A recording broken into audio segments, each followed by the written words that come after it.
Alors, votre combat pour le panafricanisme depuis 7 ans, alors comment définissez-vous votre... D'abord, on parle tellement de panafricanisme, tout le monde en parle, n'est-ce pas? Et vous, c'est un terme bien galvaudé, un concept galvaudé, mais vous, Hilo Guillabert, qu'est-ce que vous mettez dans votre panafricanisme? Comment voulez-vous qu'on comprenne votre panafricanisme? Alors, moi, mon panafricanisme, c'est d'abord au-delà de l'Afrique. C'est au-delà des frontières de l'Afrique. C'est-à-dire que je mets dedans tous les Noirs du monde entier. Parce que tous ces Noirs-là, ils sont partis d'Afrique. Ils ont été des enfants de déportés, des petits-enfants de déportés, etc. Donc, ils sont partis de l'Afrique sans... à l'insu de leur plein gré, comme on pourrait dire, et ils sont africains. Ils sont africains, même s'ils ne le savent pas encore certains, même s'ils le sentent un peu, etc. Ils ont gardé, ce qui est incroyable, c'est que toutes les études qu'on fait au niveau linguistique, au niveau de plein de choses, on est le même peuple. Par exemple, aux Antilles, ils disent certains trucs que nous on dit. Le type, par exemple, c'est que le peuple africain du monde entier qui le fait. Ah oui. Chip, chip, comme ça. Vous avez parlé de Kémy Séba. Est-ce que vos militantismes sont-ils pareils? Y a-t-il des différences? Est-ce que vous militez la même chose? Les causes que vous défendez, est-ce que vous les faites de manière différente ou bien il y a une cohésion, il y a une convergence? Il y a une grande convergence. Le truc, c'est que bon, chacun a sa façon et sa manière de faire et de militer, ça c'est sûr. Mais moi, je me définis comme souverainiste, tout comme lui.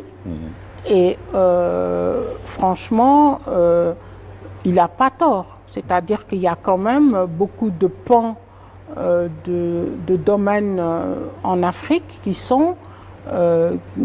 qui nous échappent. Nous, Africains, ça nous échappe. Il faudrait qu'on puisse recouvrer quand même notre souveraineté et pas laisser tout aux mains de grandes puissances, etc., etc. Donc bon, voilà, moi je ne veux pas plomber l'émission sur ça précisément, mais il n'a pas tort sur énormément de points. Et moi, je le rejoins quand même dans beaucoup de points. Oui. Alors, vous avez parlé tout à l'heure de la diaspora, n'est-ce pas? Les diasporas d'ailleurs, puisqu'il y a plusieurs diasporas. Et puis, évidemment, qui parle de diaspora, parle de l'esclavage. Hein? Et sur la question... Alors, il y a une question très controversée sur l'esclavage. On a entendu le président Abdoulaye Wade dire ici, je pense, à l'époque, qu'il était contre les réparations. Mais vous pensez tout à fait le contraire, vous et vos camarades de combat, qu'il faut réparer. Alors, moi, j'avais aucune idée sur les réparations avant de partir en Martinique où on m'avait invité. En fait, j'y avais jamais vraiment pensé. Et donc, voilà. Maintenant, quand je suis allée en Martinique, j'ai trouvé une situation là-bas qui est vraiment très angoissante parce qu'ils ont eu l'esclavage. Cet esclavage a été aboli à un moment donné. 1948. Voilà. Quand ça a été aboli, c'était en fait un simulacre d'abolition. Ça, j'y reviendrai, ou je ne sais pas si je peux développer un peu, mais en tout cas, l'abolition a été décidée tout en maintenant les Noirs dans la dépendance par rapport au béquet, la dépendance du travail que leur donne le béquet, etc. Donc, le jour de l'abolition, par exemple, les esclaves sont sortis des habitations en disant on va aller s'installer quelque part, on est libre. Et ce jour-là, il y a la police, ou je ne sais plus comment ça s'appelait à l'époque, qui les a arrêtés dans toutes les rues en leur disant « Vous allez où ?» Ah ben, on est libre, on va où on veut. Ben non, il faut savoir où vous allez, sinon je vais vous faire coffrer pour vagabondage. Donc ils ont été obligés, la plupart, de retourner penauds dans leur ancienne habitation, dans leurs anciennes cases. Oui. Et arrivé là-bas, le béquet leur a dit, OK, mais maintenant vous travaillez, je vous paye, oui. mais je ne vous donne plus à manger. La case où vous êtes, je vais vous la louer. Oui. Et le béquet a inventé des échoppes dans l'habitation oui. où on donne le des béquet, bons. C'est le maître, hein, le béquet, c'est le maître, voilà, oui. et où on donne des bons à crédit aux esclaves pour qu'ils achètent ce qu'ils veulent manger. Oui. Et en fait, le but, c'était de les endetter à vie. Oui. Et donc, qu'ils ne peuvent jamais s'en aller. Oui, donc c'était abolir sans abolir, en fait. C'était abolir sans abolir. Voilà. Et en plus, le plus grand scandale, oui. c'est que ces béquets ont été indemnisés. Oui. C'est-à-dire un esclave homme coûtait tant, un esclave femelle coûtait tant, oui. un enfant coûtait tant. Donc, on les a indemnisés, eux. Oui. Par contre, ceux qu'on a ramenés d'Afrique avec toutes les souffrances possibles et imaginables, arrivés là-bas avec tout ce qu'ils ont vécu, oui. on n'a pas pensé à les indemniser. C'est cela. Et donc, c'est cette réparation-là dont eux, ils parlent. Oui. Nous, peut-être qu'en Afrique, ça ne nous dit rien, peut-être que, etc.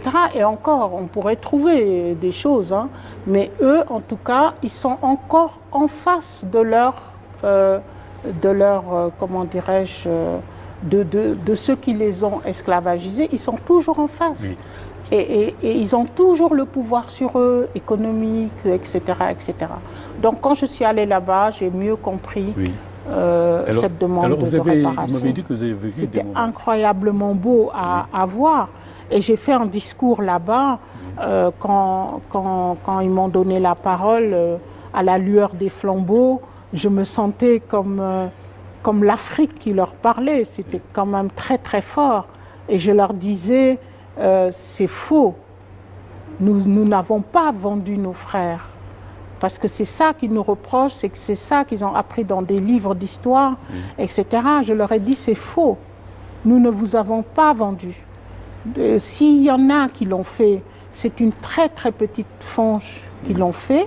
Et quand en 1944, on a dit qu'il y a eu des collabos en France, on n'a jamais dit que tous les Français étaient des collabos. Il y a des traites dans tous les peuples.